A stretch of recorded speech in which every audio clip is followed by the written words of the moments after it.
Hi there, Carolyn Peeler with you today in Ellen Hudson's classroom, where our focus this week is the Impression Obsession line of stamps and dies. My project today is going to focus on their hydrangea sets. To begin, I'm taking a piece of watercolor paper and I'm going to stamp the head of the hydrangea onto it.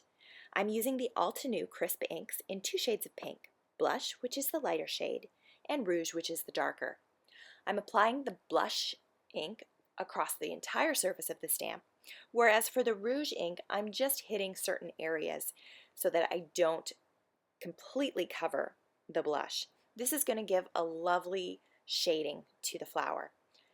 After stamping the ink or applying the ink onto the stamp, I've misted it with a water spritzer before stamping it, and that's going to give a lovely watercolor effect to this head. The next piece that we're going to stamp is the stem and the leaves. For those, I'm using Distress ink, and I'm using bundled sage and peeled paint.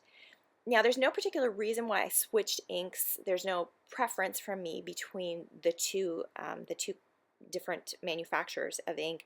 It was simply that I liked the greens that I had in the Distress versus the ones that I had from Altenew. So for both the stem and the leaves, we're going to start with the lighter green, which is the bundled sage. So I'm stamping that on the entire surface, and then I'm going to hit the center of the leaves and just a couple areas on the stem with the peeled paint. After doing that, you'll mist it with some water and stamp it. Now with the misting technique, you're going to be able to control how crisp or how watercolor-ish, which isn't a word, but we'll pretend it is for today, your stamped image is. And you're going to be able to do that by the amount of water you spritz onto the stamp. So the more water you spritz, the more runny or watercolorish the stamped image is going to be. The less you add, the more crisp it's going to be. As well, the further you hold the two pieces away, the stamp and the watercolor mister, the less water is going to get on. So the closer, the more concentrated the water, therefore more runny. The more further away, the more the mist disperses and you get a finer application of water onto your stamp before you stamp it.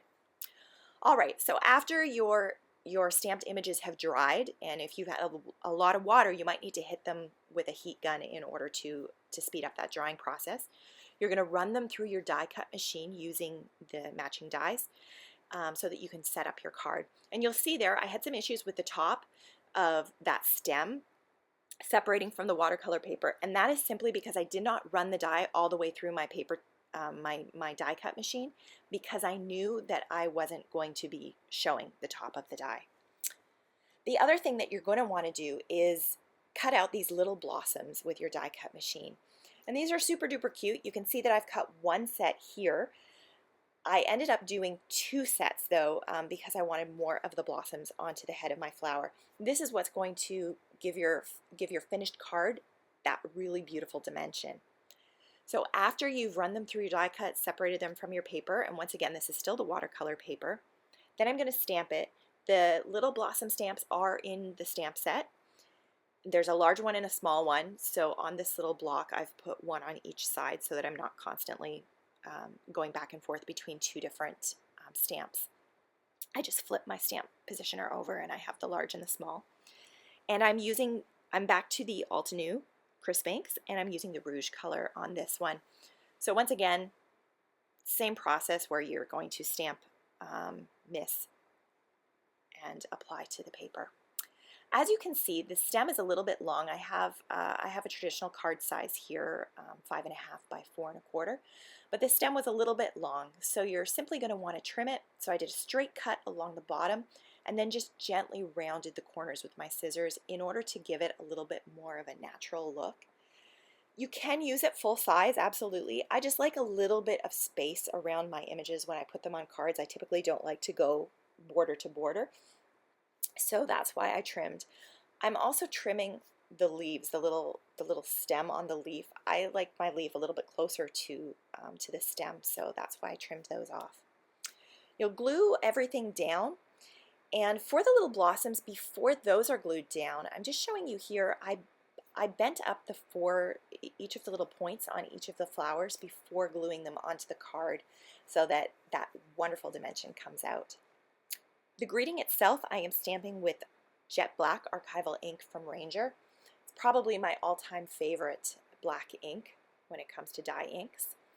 And this particular stamp set comes with a few different all-purpose greetings, which makes it a nice, well-rounded set that can be used for a lot of different occasions. The final step on today's project is I'm using the liquid pearls to add just a little accent to the center of each of those blossoms. I'm using the white opal, so that's going to give a traditional pearl feel to this project. You could also pick up a beautiful pink so that you do tone on tones, or you could pick a contrasting color. For instance, a nice sort of golden yellow might actually look really pretty on this card and would be a little bit more eye-catching.